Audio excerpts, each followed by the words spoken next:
Finally আমরা চলে এসেছি জগন্নাথ মন্দির। এখন হাঁটছি মন্দির সামনে, আমাদের সামনে গেট দেখতেই পাচ্ছেন, এটা হচ্ছে গেট। আর আমি এই যে আমার ছেলেকে কোলে নিয়েছি, ও হাঁটতে পারছে না, এত হাঁটা। চলো তোমাদের সঙ্গে পুরোটাই শেয়ার করবো। 10 মিনিট হাঁটার পর আমরা ফাইনালি গেটের কাছে এসেছি। আর এখানে সিকিউরিটি অনেক গার্ড ছিল, কড়া ছিল। এখানটার নিয়ম হচ্ছে কোনো নেশা জাতীয় কোনো দ্রব্য নিয়ে ভেতরে ঢোকা যাবে না। তো তার জন্য ব্যাগ চেক হচ্ছিলো, আমি ক্যামেরা অফ করে দিয়েছিলাম। আর ভেতরটা ঢুকে আমি জাস্ট অবাক, তোমরা আমাকে দেখে বুঝতেই পারছো আমি ভীষণ খুশি, আমার মনটা জাস্ট ভরে গেল। আর এই যে তোমরা দেখতেই পাচ্ছ আমরা ঢুকছি আর ওই দূরে মন্দির। তো আমরা আস্তে আস্তে হাঁটছি আর চারদিকটা ভিডিও করছিলাম তোমাদের সঙ্গে শেয়ার করব বলে।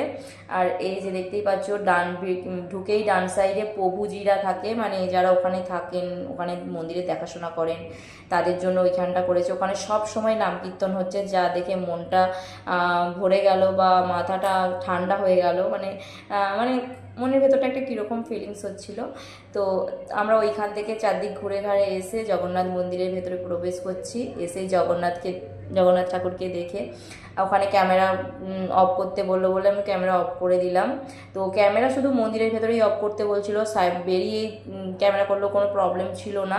তো আমরা আরও সেকেন্ড মন্দিরটা যেখানটা নারায়ণের মেন মন্দিরে যাওয়া রয়েছে, ওইখানটাতে আমরা জাস্ট পার হয়ে ফাইনালি মেন যে জগন্নাথ দেব থাকে সেখানে আমরা এসে পৌঁছেছি। এই যে তোমরা দেখতেই পাচ্ছ ফাইনালি আমরা জগন্নাথ দেবকে দেখতে পেয়ে গেছি। আর তোমাদের সঙ্গে একটুখানি শেয়ার করব, আমি তোমাদেরকে দেখাবো বলে ভিডিও করতে যে আমার তো খুবই বকুনি খেতে হলো। তো ফাইনালি সব কিছু দেখা টেকা হয়ে যেতে আমরা রেস্ট নিচ্ছিলাম। চলো দেখা হচ্ছে নেক্সট ভিডিও।